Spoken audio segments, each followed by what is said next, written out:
السلام علیکم۔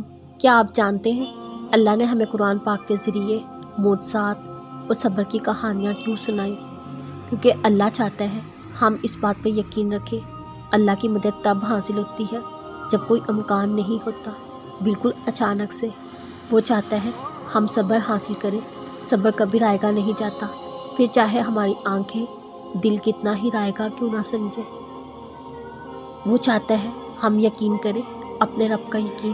اس لیے یہ فرض کر دیا گیا ہے کہ ہم اس کی نازل کردہ کتابوں پر ایمان لائیں۔ جب آپ اللہ کی کتابوں پر ایمان لاتے ہیں، اس کے لکھے حرف پر ایمان لاتے ہیں، یہ حرف ہمیں اللہ کی طاقتوں پر ایمان رکھنے کی تلقین کرتے ہیں۔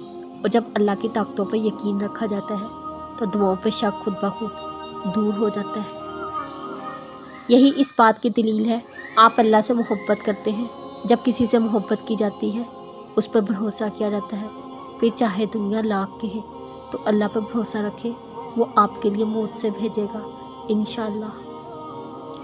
اللہ سے ہمیشہ مانگتے رہو، کیونکہ جو اللہ سے مانگنا نہیں چھوڑتے، اللہ ان کی چاہ میں ان کی بہتری کی گنجائش نکال لیتا ہے، اور ساری بات تو بس اللہ کی رضا کی ہوتی ہے۔ پھر چیزیں ہوں یا لوگ، کھوئے ہوئے سب واپس مل جاتے ہیں۔ صرف دعاؤں سے معجزے نہیں ہوتے، معجزوں کے لیے سر کو جھکانا پڑتا ہے۔ جب دن میں تم 5 دفعہ اللہ کو منانے جاؤ گے تو نصیب کیسے تم سے روٹھا رہ سکتا ہے۔ نماز یقین کو مکمل کر دیتی ہے، اور مکمل یقین کرنے والوں کے لیے ہی ان کے دروازے کھول دیے جاتے ہیں۔ آپ کا فی الحال دکھ جو بھی ہے اس پر صبر کر لیں۔ دل کی تکلیف کم نہیں ہوگی، لیکن دل کو مطمئن کریں، یقین دلائیں یہ بھی اللہ کی طرف سے ہے، ضرور اس میں آپ کی بہتری ہوگی۔ اپنی من پسند چیزوں کو پانے کے لیے اللہ کو اس کے من پسند انداز سے راضی کرنا پڑتا ہے۔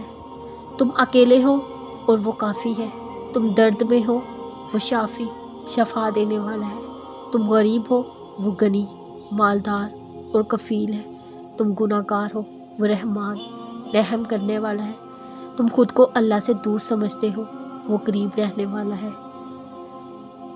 تمہارے بس میں جو نہیں، تم ان چیزوں کی فکر میں کیوں مبتلا ہے؟ تم اپنے معاملات اللہ کو سپرد کر کے کیوں نہیں سکون میں ہو جاتے؟ خود سوچو، کیا بھلا کوئی ایسی چیز ہے جو وہ نہیں کر سکتا؟